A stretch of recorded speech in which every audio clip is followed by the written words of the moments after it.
Buenas tardes, hermanos. Ahora su Biblia en 2 Corintios capítulo 4 y leamos del versículo 3 al 6.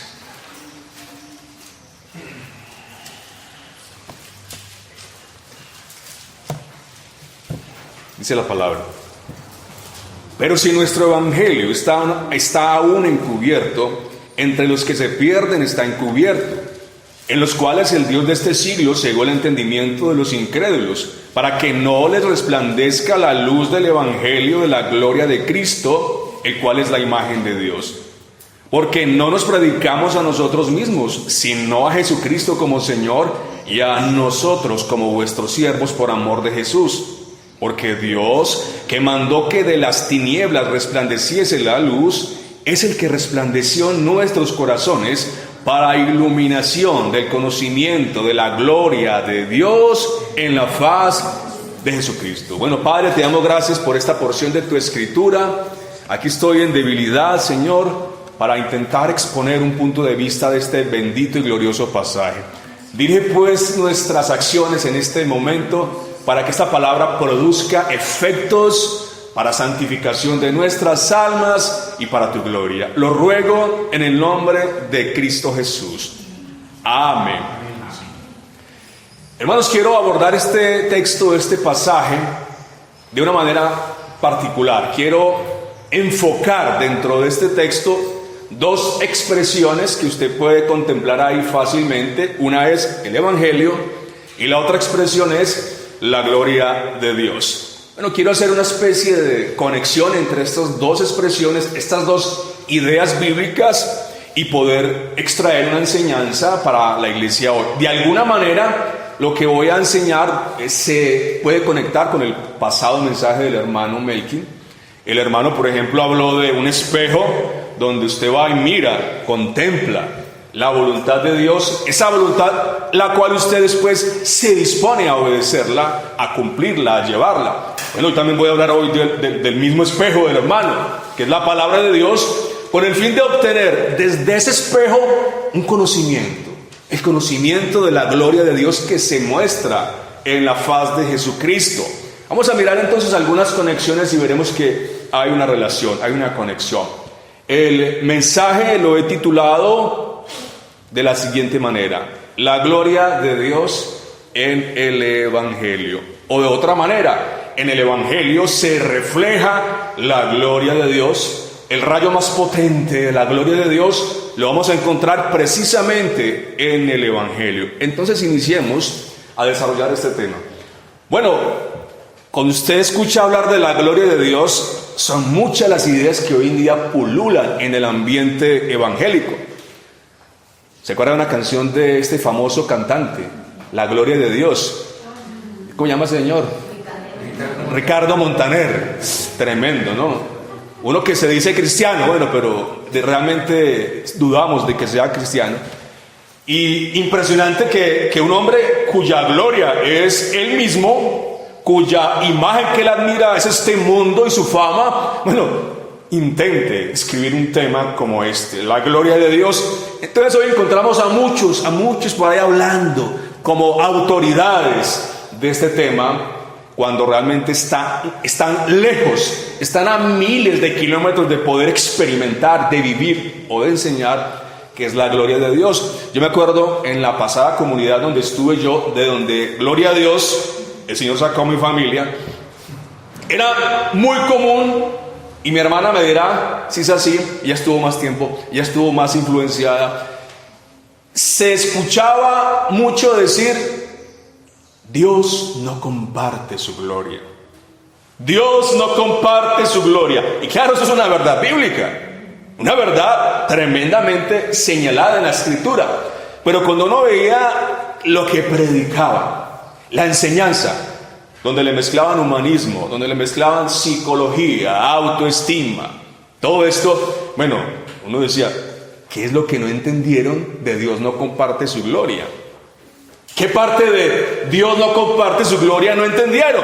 Porque están haciendo todo lo opuesto. ¿Por qué? Porque con sus enseñanzas y su praxis, o sea, su práctica supuestamente bíblica, estaban colocando al hombre como el centro. estaban dándole la gloria era al hombre, con su filosofía humanista, psicológica, etc.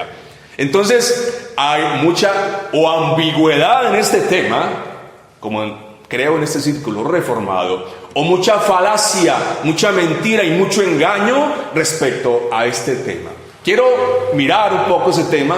De hecho, ya escribí algo por allí algún día que ustedes recibieron un post sobre la gloria de Dios. Comencemos pues a intentar desarrollar el tema. Lo primero que tenemos que mirar entonces es que hay una necesidad del hombre.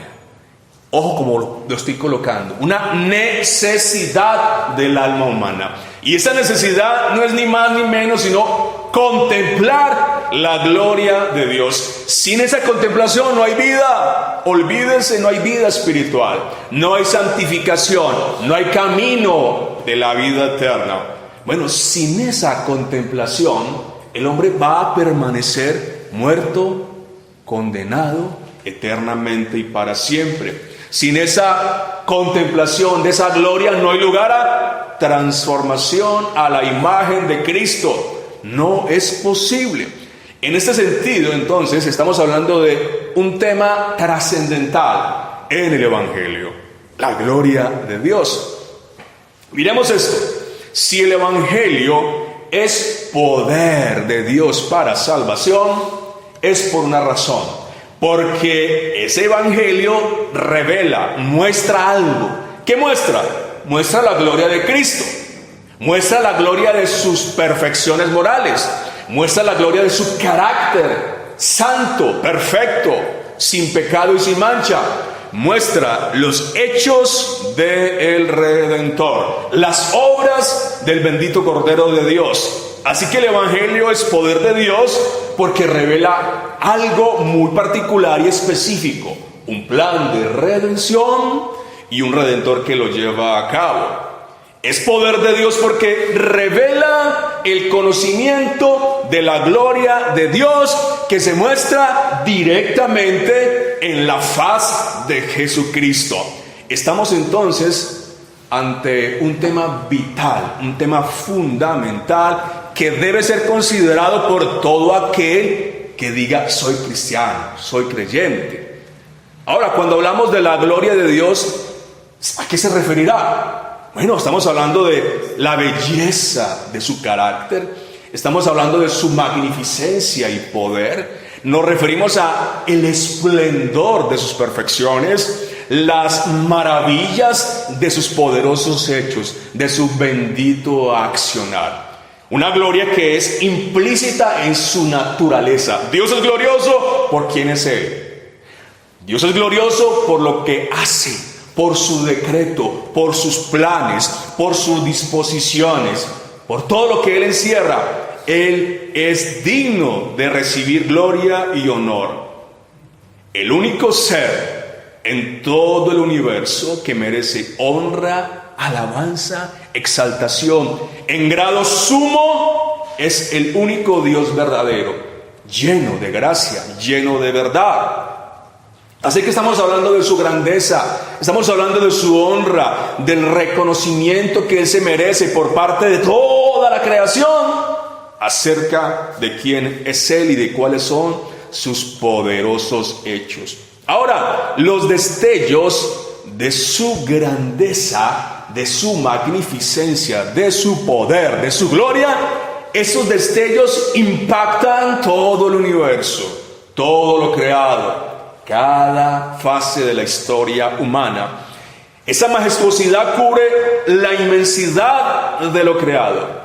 En razón a ello, cada ser, cada criatura debe rendirle honores, debe exaltar esa grandeza, debe vivir para magnificar, para mostrar su gloria, debe humillarse ante sus perfecciones y proclamar su gran nombre.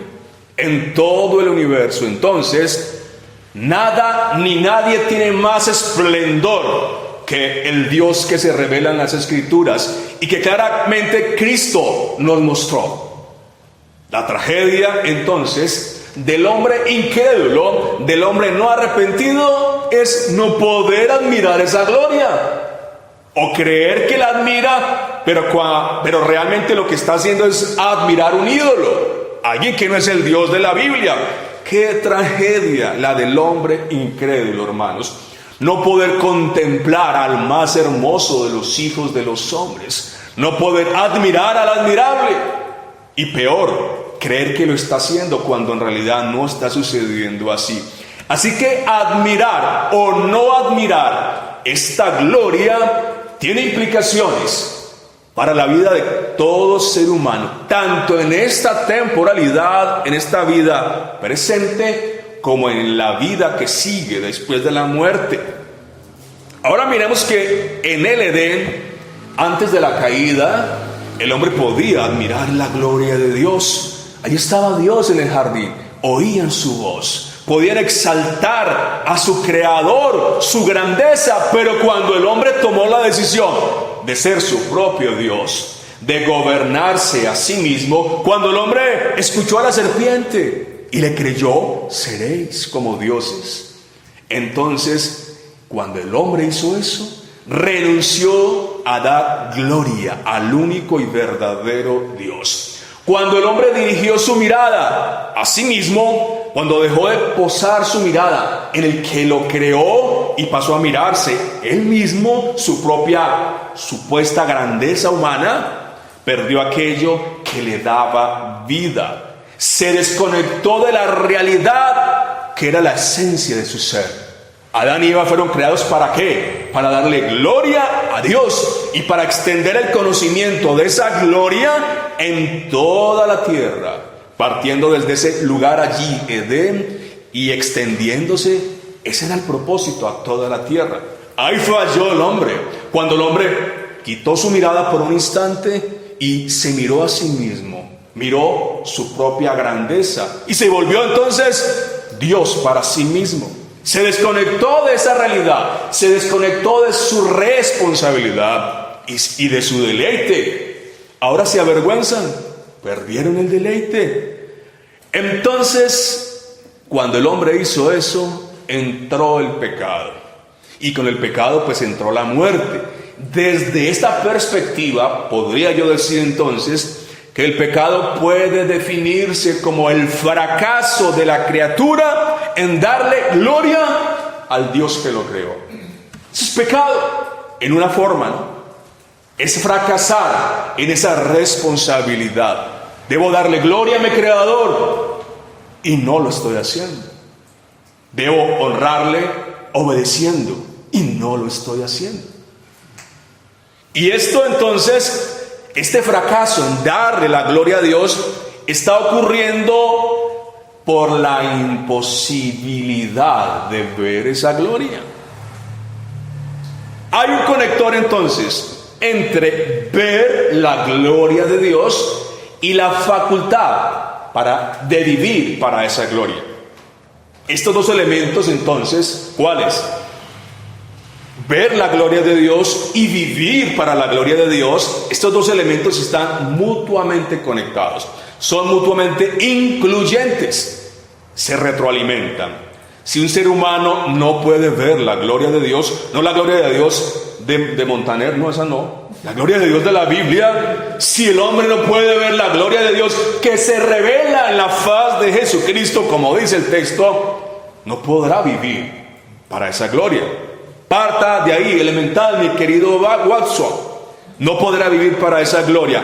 Pero, por otra parte, vivir para esa gloria nos va a permitir, con el paso del tiempo, con el paso de los días, una mayor contemplación. Vive para la gloria de Dios y va a pasar algo. Vas a comenzar a descubrir ese manantial de vida, ese brillo que te va a impactar más. Por eso digo que son retroalimentadores, ¿sí? Son incluyentes. Por eso entonces, teniendo en cuenta esta información, por eso nuestro pasaje dice que el diablo hace algo, el Dios de este siglo. Él pelea, él se empeña, ¿para qué? Para evitar a toda costa que esa luz del evangelio de la gloria de Cristo, que está en el evangelio, resplandezca sobre las almas que él tiene cautivas, sobre las almas que están bajo la penumbra, la oscuridad del pecado. Satanás ha tenido siglos para especializarse en eso, colocar vendas, entenebrecer el entendimiento de los incrédulos para que sigan así como nacieron, lejos de esa gloria, ciegos a esa gloria. Y aunque pueden tal vez abrir la Biblia y leer Juan 3:16, ellos no ven nada especial en Juan 3:16, en Romanos 5:8, en 2 Corintios 5:21, mis textos favoritos. No pueden ver nada ahí. Están velados. Pablo lo expresa dentro del contexto de este pasaje, porque hasta hoy ellos van y ven y leen allí la Torá, la ley, pero siguen sin ver.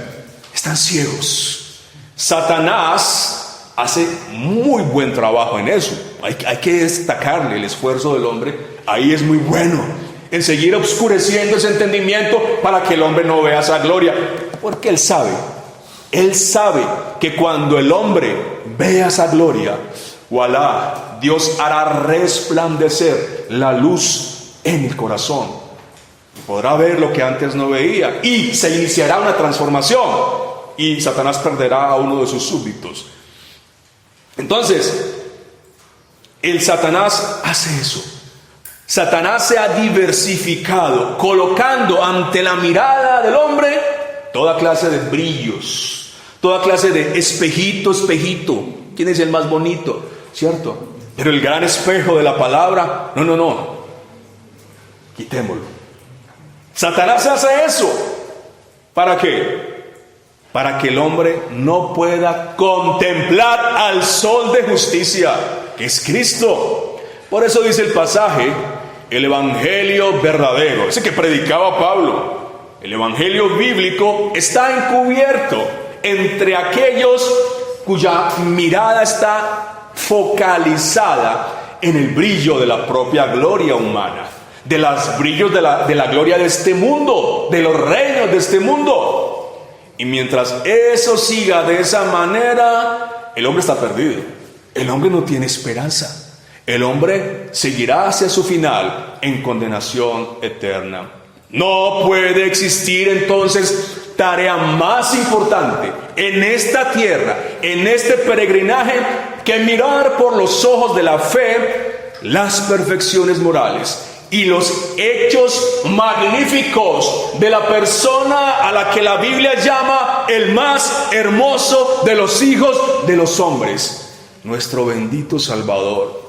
Si algo o alguien es más hermoso que Cristo ante la vista humana, entonces en esa voluntad no ha resplandecido Cristo. Entonces el nuevo hombre creado según Cristo no habita en esa alma, no ha sido implantada la simiente que da vida espiritual. Dios se satisface en admirar su propia gloria. Si tú hicieras eso, tú serías un ególatra, pero en Dios es perfecto. Dios se complace en admirar su propia gloria. El Padre, por ejemplo, se deleita en el Hijo. Ya escuchan esa voz, ¿no? Cuando el Señor dice, mi Hijo amado, en el cual tengo complacencia. Qué deleite hay en el Padre al observar a su Hijo. Este es mi Hijo amado. El Espíritu Santo, glorifica al Padre, glorifica al Hijo. El Hijo da a conocer la gloria del Padre. Y en todas estas relaciones, el Dios Trino es dichoso en su propia contemplación. Por eso dice por allá un teólogo, Dios está dichoso, feliz en sí mismo. Dios no necesitaba crear al hombre para ser feliz, como algunos hoy lo enseñan. No, Él está completo y feliz en sí mismo. Pero Dios quiere que el hombre contemple y se deleite en lo que Él mismo se deleita. ¿Entiende eso? Esa gloria que el Dios Trino puede ver y visualizar entre esas relaciones perfectas, Dios ha querido que esta criatura llamada ser humano también pueda contemplar eso, también lo pueda mirar y ser dichoso. Por eso dice el propósito del ser humano, ¿no? Glorificar a Dios y ser feliz y gozar de Él por siempre. Esa es la verdadera felicidad. Ahora, ¿cuándo ocurre esto? ¿Cuándo el hombre puede comenzar a contemplar ese brillo que antes no podía ver? Bueno, cuando se cae la venda espiritual. Cuando se cae esa venda o ese entenebrecimiento con que el Dios de este siglo ha enceguecido ese entendimiento. Cuando por la acción sobrenatural de Dios por su Espíritu se da la vista al ciego espiritual, se da el oído al sordo espiritual. Allí entonces el hombre entra a participar de esa bendita y gloriosa contemplación. Dios ha querido que un grupo particular de sus criaturas puedan deleitarse en lo mismo que Dios se deleita, en la admiración de su bendita gloria. Juan 17, 24 es un texto que nos recuerda algo sobre esto. Allí en la oración sacerdotal, nuestro Señor, mire lo que dice: Padre, aquellos que me has dado, quiero que donde yo estoy, también ellos estén conmigo. Y aquí haga el énfasis: para que vean mi gloria que me has dado, porque me has amado desde antes de la fundación del mundo. Aquí lo ve. Dios quiere, Cristo quiere que le contemplemos, que veamos su gloria. Claro, en un contexto que lo está dando allí en la redención consumada, pero esa contemplación comienza desde el mismo momento en que la venda se cae, en que el Espíritu obra y hace resplandecer su luz sobre el corazón tenebroso en tinieblas del incrédulo. Dios se deleita en que aquellos que le fueron dados al Hijo puedan ver la gloria de Emmanuel. Si bien en la eternidad esa gloria puede y podrá ser contemplada cara a cara, sin restricciones, sin obstáculos, ya no oscuramente, ya no por espejo, cara a cara, mientras estamos en este recorrido de este peregrinaje, lo podemos contemplar. Dios ha querido darnos benditos anticipos de esa actividad de contemplación que los escogidos disfrutarán en la eternidad. Cabe preguntarnos entonces, ¿dónde se proyecta la gloria de Dios y qué efectos produce su contemplación? Bueno, el hermano Melqui ya nos dio un anticipo de esto. ¿Dónde se contempla la gloria de Dios? Él habló del espejo. Bueno, pero antes de llegar al espejo, hablemos de otras cositas. ¿Dónde se contempla esa gloria? La gloria de su magnificencia, de su belleza. Bueno, en la creación, ¿verdad? La creación da testimonio de la gloria de Dios. O como lo dice el Salmo 19:1, los cielos cuentan la gloria de Dios. El firmamento anuncia ¿qué? La obra de sus manos. En la medida en que se desarrollan nuevos instrumentos científicos que descubren más y más cómo está diseñado este universo, bueno, ahí es posible asistir a la contemplación de esa majestad divina por medio de la obra de sus manos. Pero esta visualización aumenta, va a otro nivel cuando miramos el ser humano. El ser humano creado a imagen y semejanza del Creador, al ver los atributos comunicados al hombre, aunque ciertamente imperfectos por causa del pecado, aún así resaltan en el ser humano caído algunas cualidades que solo pudieron venir a este ser humano como el resultado de una implantación. Fueron implantadas por aquel que lo creó, por aquel que posee esas perfecciones en grado sumo. Pero si queremos ver el rayo más potente de la gloria divina, y aquí ya entro al corazón de este mensaje, si queremos contemplar el rayo más potente de la gloria de Dios, tenemos que tomar la siguiente expresión de nuestro texto: la luz del Evangelio de la gloria de Cristo, el cual es la imagen de Dios. Ahí está donde me quiero enfocar ahora. Es en Cristo entonces donde este rayo adquiere dimensiones cósmicas. Obsérvese Juan 1:14, y aquel verbo fue hecho carne y habitó entre nosotros y vimos su gloria como del unigénito del Padre, lleno de gracia y de verdad. Aquellos discípulos, se cayó la venda, el Espíritu Santo obró para que ellos pudieran ver lo que los fariseos o los de su época no pudieron contemplar. ¿Qué vieron los judíos, los hebreos, la mayoría? Este es el hijo del carpintero. ¿Cómo así? ¿De dónde saca estas cosas? No le creyeron, no vieron esa bendita gloria. Pero unos hombres a los que Dios quiso por su poder, ellos vieron esa gloria. Y ahora el creyente se une a este círculo de afortunados, de bendecidos en la contemplación de esa gloria. ¿Ves tú la gloria de Cristo? ¿Has visto la gloria del unigénito del Padre? Lleno de gracia y lleno de verdad. Si Cristo es la imagen de Dios, y si Dios es el ser de mayor gloria en todo el universo, luego entonces, lógicamente se desprende que Cristo, su persona y su obra, están representando el rayo más poderoso del esplendor divino.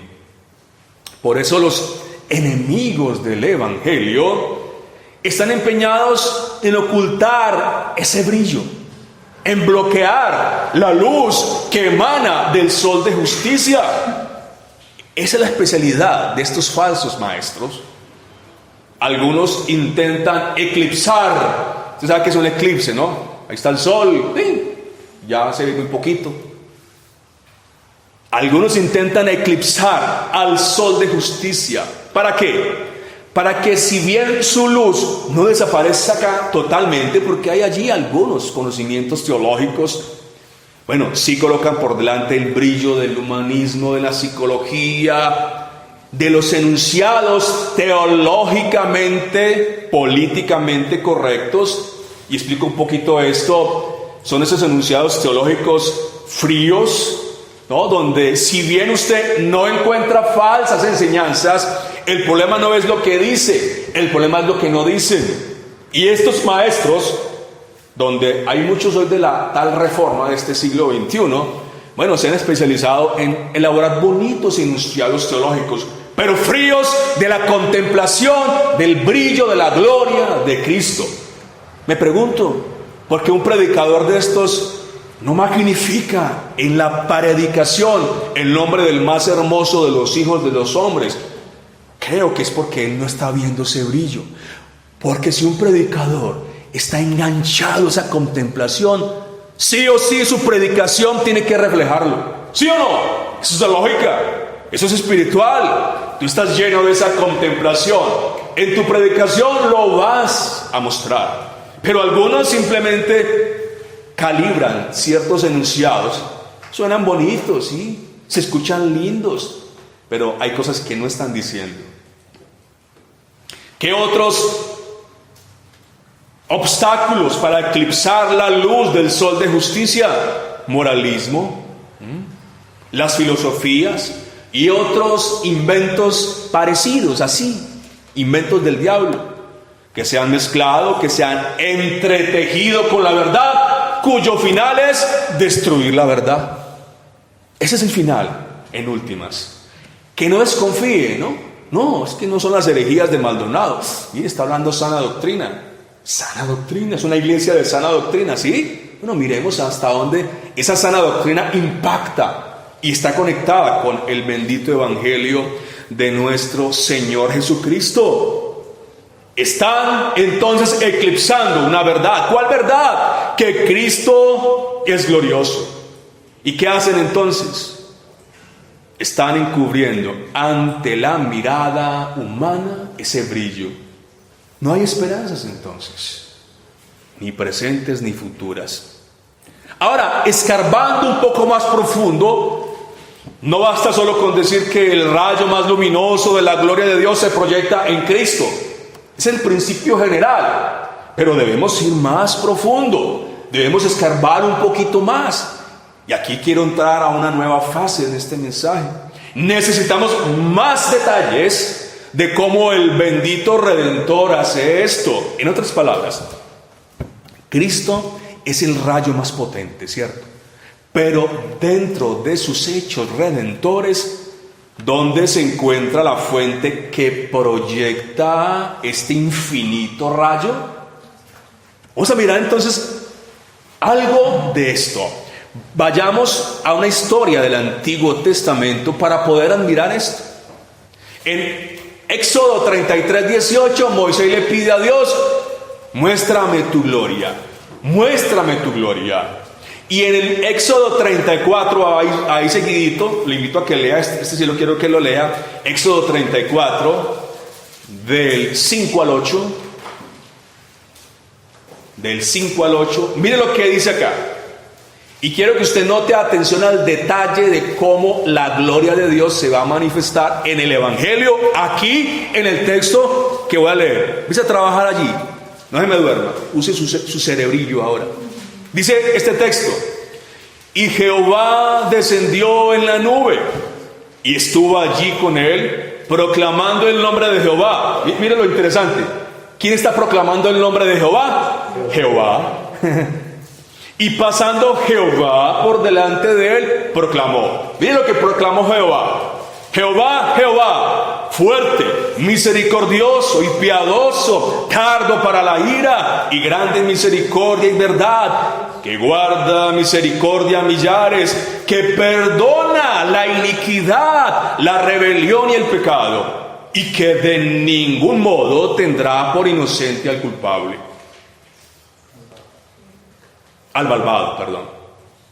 Que visita la iniquidad de los padres sobre los hijos y sobre los hijos de los hijos, hasta la tercera y cuarta generación. Entonces Moisés, apresurándose, bajó la cabeza hacia el suelo y adoró.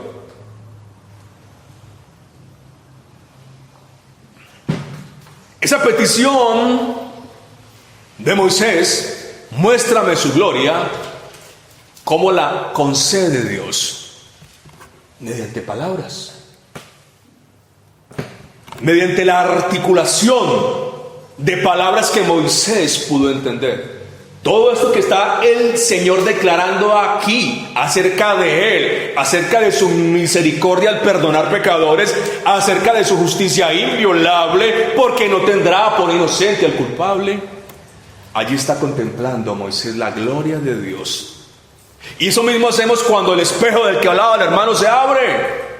Allí está Dios hablando. Allí está Cristo expresando su conocimiento.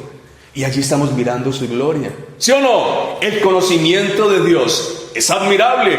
Y cuando tú te dejas deslumbrar y contemplas esas perfecciones, esas palabritas, aunque en una traducción, ¿cierto? Como nuestra, la española, pero que es confiable, allí tú vas armando un cuadro hermoso de Cristo, de la belleza, de su carácter, de sus perfecciones. Dios le mostró la gloria a Moisés, articulando un lenguaje que él pudo entender acerca de quién es él, de su carácter. Las declaraciones que Dios usó para mostrar su gloria a Moisés encierran un problema. Yo no sé si ustedes vieron el problema que hay en este pasaje. Este pasaje presenta una tensión. No sé si lo habrá observado. ¿Cómo puede Dios perdonar el pecado y al mismo tiempo no tener por inocente al culpable? ¿Cierto que hay una tensión allí? Y la resolución, ojo, la resolución de esa tensión o de ese problema, en esa resolución, en esa respuesta a ese problema, vas a ver el rayo más potente de la gloria de Cristo, de su obra. Avancemos. Por un lado, este texto en Éxodo está mostrando la misericordia de Dios al perdonar a criaturas claramente culpables, que son culpables por haber violado la ley de Dios. Pero por otro lado, este pasaje muestra su perfecta justicia al castigar justamente al pecador. Y hay entonces, como ya lo dije, una tensión que solamente el Evangelio resuelve. Si Dios ha de perdonar a criaturas que merecen recibir su ira, por la transgresión a su santa ley, alguien tiene que pagar. Dios no puede perdonar simplemente al hombre así nomás, como la amnistía de la guerrilla. No, venga, que aquí no pasó nada, olvídese, tranquilo, olvidemos todo, olvida tu pasado, olvida el pasado. No. Con la justicia de Dios no es así. Porque si Dios simplemente se olvidara, no sería el carácter perfecto de Dios. Dios estaría contradiciendo su propio carácter santo y justo. Dios no puede simplemente olvidarse del pecado, de la culpabilidad del hombre, pero lo perdona, pero lo justifica. ¿Y en base a qué? Si el hombre está inhabilitado para hacer algo, para pagar por su culpabilidad. Ahorita nos entraremos a ese brillo majestuoso. Si Dios ha de perdonar a esas criaturas que merecen recibir justamente su ira por la transgresión de estas criaturas a su santa ley, alguien tiene que pagar el precio. La justicia de Dios tiene que ser satisfecha, tiene que ser vindicada. Dios no puede simplemente pasar por alto la culpabilidad humana. Dios no simplemente puede decretar amnistía. No, Dios no puede hacer eso. Si Dios es santo y perfectamente justo, como en efecto lo es, debe entonces castigar al pecador.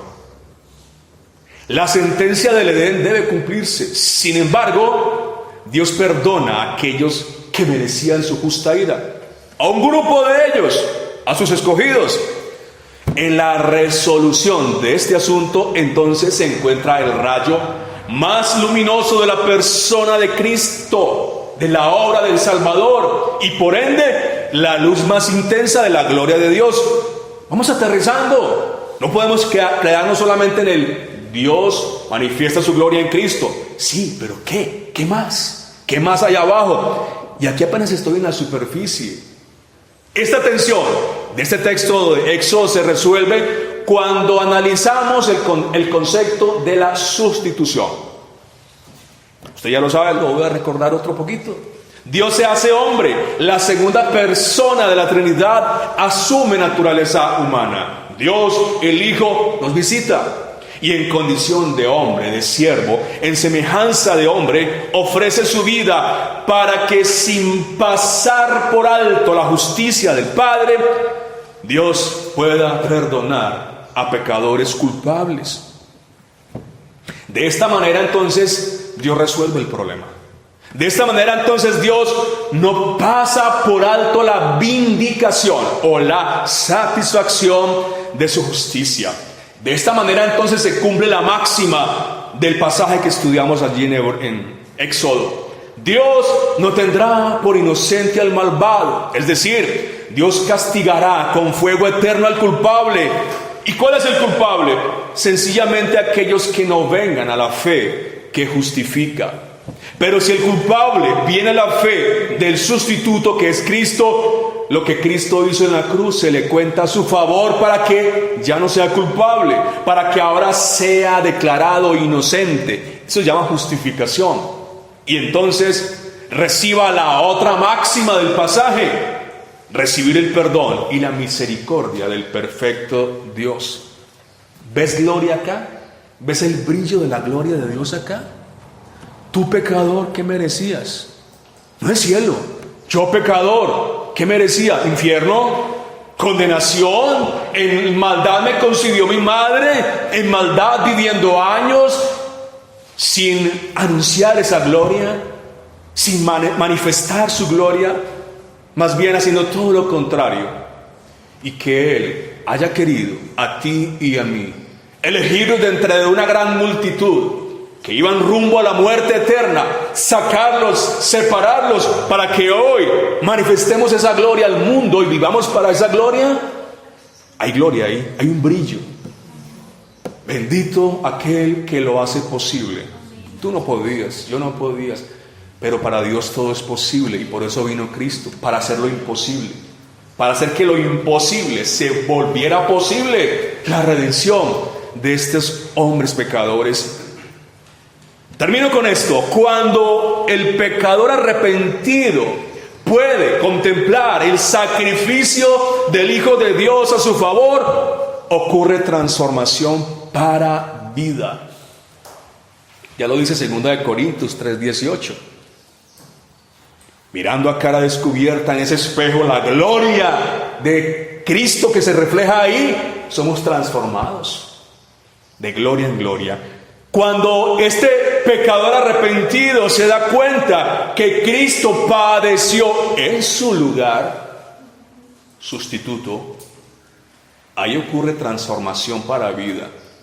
Ese brillo de ver eso produce transformación.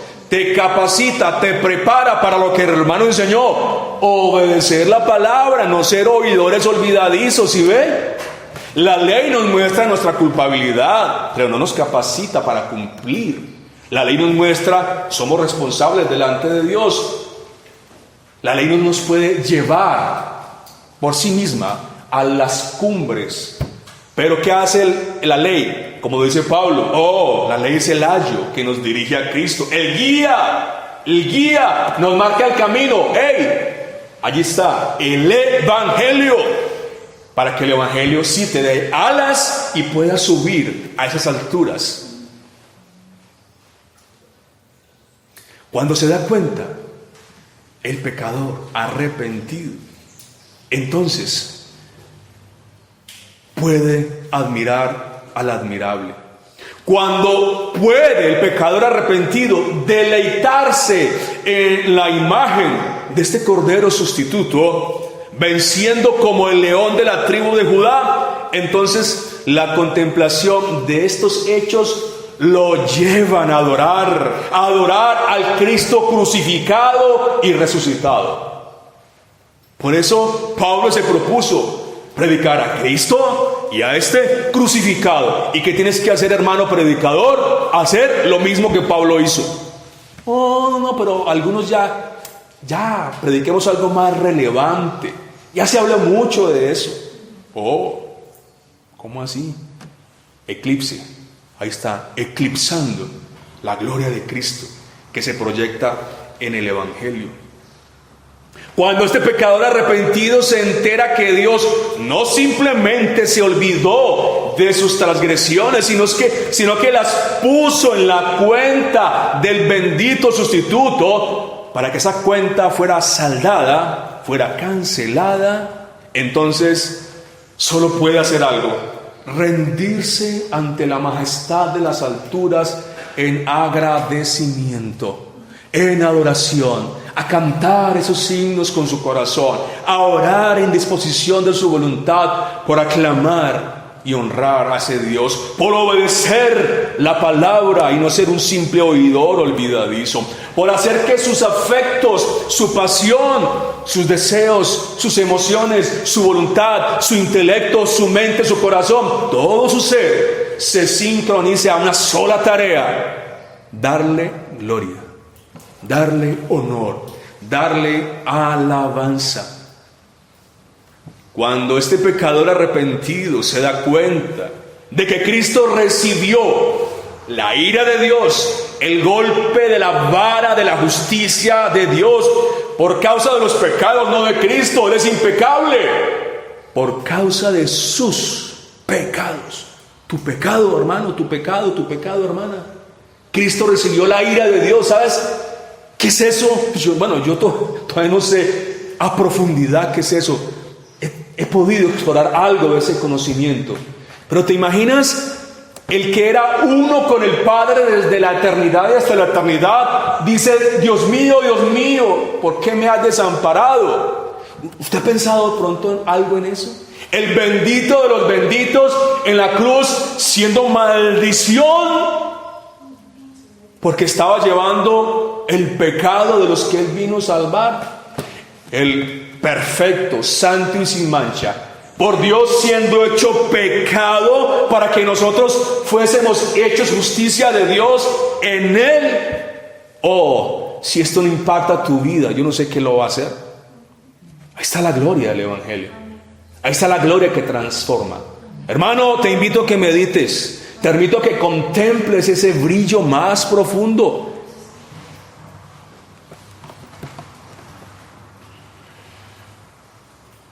Cuando ese pecador arrepentido, entonces mira, contempla que ese bendito sustituto recibió esa ira por causa de los pecados de los que él vino a salvar. Y él, como pecador salvado por gracia, recibió a cambio misericordia que no la merecía. Entonces la gloria de Dios impacta el alma humana para transformarla, para santificarla. Ahora se entiende cómo es que podemos ver la gloria de Dios en el Evangelio. Amén. Amén. Oremos. Señor, bendita gloria que se manifiesta en tu Evangelio. Permítenos admirarte más, Señor. Creo que hemos conocido muy poco. Yo quiero y te pido que nos ayudes, porque yo sé que también es el deseo de mis hermanos, de sumergirnos más en esas profundidades. Oh Señor, tu obra es tan grande, ese misterio del Evangelio es tan grande, que hemos empezado hasta ahora apenas a sumergirnos allí, en la orilla. Y yo creo que no bastará una eternidad para entender, para comprender la naturaleza de tu sacrificio, de tu vida perfecta. Oh, pero mientras esa luz sigue entrando, sigue ingresando a nuestro sistema, que te adoremos, que te demos gloria, que eso, Señor, retorne en un beneficio, primero para tu gloria, pero segundo para nuestra santificación. Que el predicador aquí, Señor, no se olvide, obra aquí en nuestras enseñanzas, para que en todo lo que prediquemos salga a relucir la gloria del Evangelio. Tenemos que ser como esa asta allí en el desierto, donde estaba colocada la serpiente de bronce. Esa asta es el predicador, esa asta es el comunicador de este mensaje, para que todos lo vean, para que todos vean su brillo y entonces sean sanados de la mordedura del pecado, para que entonces el veneno que está amenazando con matar al alma humana sea quitado del hombre, sea sanado. Contemplarte será entonces nuestra tarea. Cuando te veamos cara a cara, cuando vengas con los ángeles de tu poder en gloria y te contemplemos tal y como tú eres, iniciará una eternidad de contemplación, contemplando al más hermoso de los hijos de los hombres. Pero tú has querido que desde ahora recibamos anticipos de esa gloriosa experiencia eterna. Y ahora estamos mirando, Señor, a cara descubierta, en ese bendito espejo de tu palabra, este mensaje, estos hechos de nuestro Señor. Así que ayúdanos, Señor, a que esta meditación, a que esta contemplación no cese. No vamos a reemplazar esta meditación por algo más relevante, porque no hay nada más relevante, no hay nada que sea superior, Señor. Ayúdanos a entender la trascendencia de esto, la importancia de esto, y que todos los días de nuestra vida hasta el final tu brillo transforme, tu brillo haga en nosotros que nos parezcamos más al objeto de nuestra contemplación, Cristo bendito Salvador. Amén. Gracias, Señor.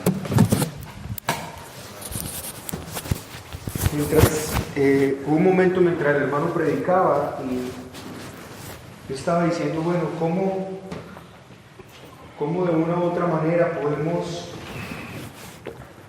entender de qué se trata esa gloria, ese brillo, esa contemplación? Yo no sé si ustedes han visto esos videos donde le ponen una lucecita a un gatito. ¿Lo han visto? Le ponen la lucecita aquí, el gatico salta encima de esa luz, y le ponen la lucecita aquí, el gatico salta encima de esa luz. Y mientras meditaban eso, yo dije, eso es lo que está pasando justo en nuestro tiempo. Están poniéndole una lucecita a la gente y la gente está detrás de esa lucecita. Sea la luz de los shows, sea la luz de las obras de teatro, sea la luz de la psicología, cualquier, y la gente está brincando detrás de esa lucecita. Pero cuando alguien conoce la luz de Cristo, la luz del Evangelio, es cuando puede rechazar cualquier otra lucecita. Y cuando no está contento con ninguna otra lucecita. Y por eso cuando a Spurgeon, que conocía ese brillo, que conocía esa luz, le pusieron otro brillo, no lo quiso. No lo quiso. ¿Cuándo nosotros vamos a decirle al mundo no? Porque el mundo te brilla, te pone brillo y cada vez intenta ponerte más brillo. Y cada vez es un despliegue más tecnológico, más para que tú digas, wow, o sea, ¿cómo hace esta gente para hacer eso? Y mire, wow, asombrarte. Cuando el asombro nuestro por Cristo sea un wow, ¿no? Esas cosas van a ser chichipatadas. Perdónenme en esta expresión tan coloquial. Al lado de eso, no se comparan. Yo no sé si ustedes han visto una imagen que gira por ahí en internet donde está Jesús, bueno, una imagencita de Jesús ahí y todos los superhéroes al lado de él. ¿No la han visto? Y termina diciendo que y así fue como salió al mundo. O sea, como él hablándole a todos los otros superhéroes de cómo fue que él salvó al mundo. Cuando nosotros, hermanos, comprendamos eso que el hermano Héctor expresó ahora, esa luz, el Señor perdonándonos a nosotros y no haya nada que nos quite ese gozo, esa esperanza, eso es lo que el Señor vino a dar con nosotros. No va a haber nada en este mundo que tenga un brillo que nos deslumbre, no, ya hay un brillo mayor que nos ha deslumbrado, por eso podemos decirle no al mundo, podemos decirle no al pecado, podemos decirle, así que hermano, eso cobra mucha relevancia. Cuando el brillo de la familia va a dejar de ser un brillo tan importante para nosotros, cuando el de Cristo sea mayor para nosotros. Cuando el brillo del dinero, porque el brillo del dinero te brilla, te ilumina los ojos, ¿cierto? Produce un brillo que te atrae. Cuando podamos ver que el rayo de Cristo mayor, y por eso es eso, hermano, mientras en los púlpitos se esté opacando eso y mostrando de brillitos, la gente va a estar ahí brincando como gaticos de brillito en brillito, pero hasta que no vean, hermano. Y de hecho, pensaba allí que cuál es el brillo que estas reformas están trayendo hoy, el brillo de la doctrina, los tiene eclipsados con la doctrina. No están mirando a Cristo. Es el brillo de Cristo que los tiene. Es el brillo del conocimiento. Es el brillo de la elocuencia. Es el brillo del bien hablar. Ese brillo los tiene entusiasmadísimos. Ya no somos como estos burros carismáticos que no saben de la Biblia, los postiólogos. Y ese brillo los tiene deslumbrados.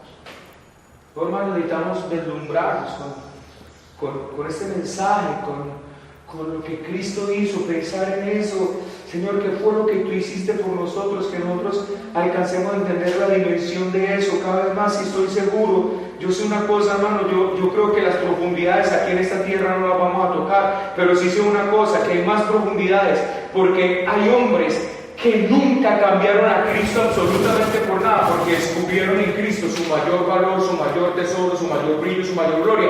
O sea, ellos pudieron ver a Cristo como lo más glorioso, y por lo tanto, cuando Cristo fue lo más glorioso, todo lo demás perdió su esplendor. Eso es. Todo lo demás pierde su esplendor. ¿Y cómo es, hermanos? ¿Cuándo es eso? O sea, ¿cómo lo aterrizamos? ¿Cómo lo vemos? Hay cosas que usted dice, wow, ¿cierto? Hay una puesta de sol que usted dice, wow, usted va a pedazos de mar y usted dice, wow, qué mar tan bonito. Cuando lo que Cristo hizo por nosotros, cuando este Cristo saque de nosotros el mayor wow, o sea, la mayor expresión donde esto es lo más glorioso que yo he podido ver, entonces todo lo demás perderá su gloria. No hay nada mejor que yo, ya cuando se diga, no hay nada mejor que yo pueda llegar a contemplar que eso. Ahí es donde el mundo perderá su esplendor, ahí es donde el pecado perderá su esplendor, ahí es donde creo, hermanos, que para eso necesitamos orar mucho. Pero yo siento que eso como que todavía no nos produce ese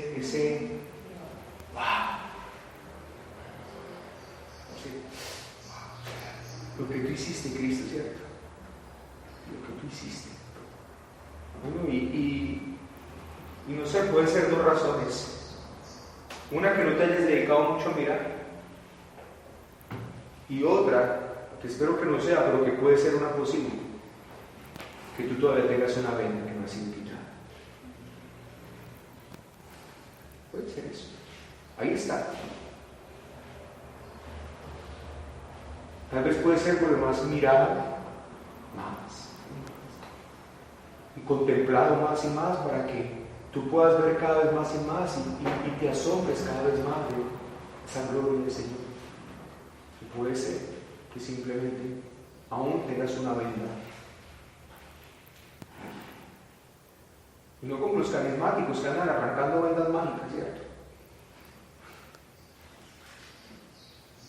Y te arranco esa venda mágica y caen vendas mágicas y yo no sé qué no. Lo que tiene el hombre no es una venda mágica, lo que tiene el hombre es una venda satánica. Y si tú tienes esa venda satánica todavía, si todavía no te ha resplandecido la luz de Cristo, hoy te puede resplandecer. Si te arrepientes, si le dices al Señor que te conceda ver ese brillo de la gloria de Dios, de la paz de Jesucristo, por medio del Evangelio que ya predicó. Ahí predicó el Evangelio. Es un pecado perdido. ¿Cómo puede ser perdonado? Cristo es su respuesta. Solamente. No intentes ser bueno. No intentes hacer esta carne física un poco mejor. Como Melqui Miel explicó. Se trata de un cambio, no donde lo natural se vuelve mejor, sino donde empiezas a reflejar una imagen espiritual. ¿Ya oyeron, hermanos? ¿Ya escucharon?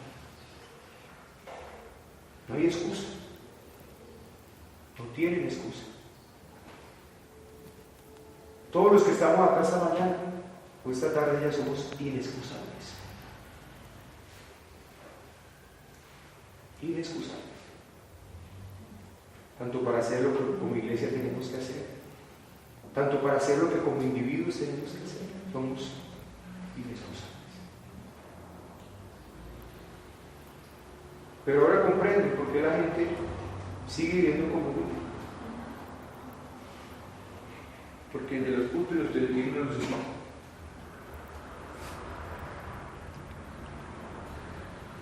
Y son felices con la luces. Pero el sol de justicia no les resplandece. Y solo hay cambio, según lo que aprendimos ahora. Solo hay cambio, solo hay transformación cuando la luz de justicia resplandece, no cuando cualquier otra luz. El mundo tiene luces. Pues si no pasar por Manhattan, ahorita fui allí cuando estoy en Nueva York, puedo dar una vuelta y ves el colorido y cómo deslumbra Manhattan. El mundo tiene luces,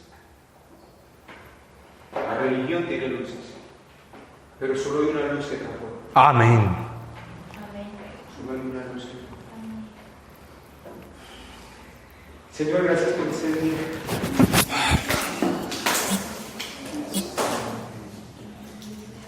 Gracias por este tiempo, Señor. Gracias por bendecirnos tanto.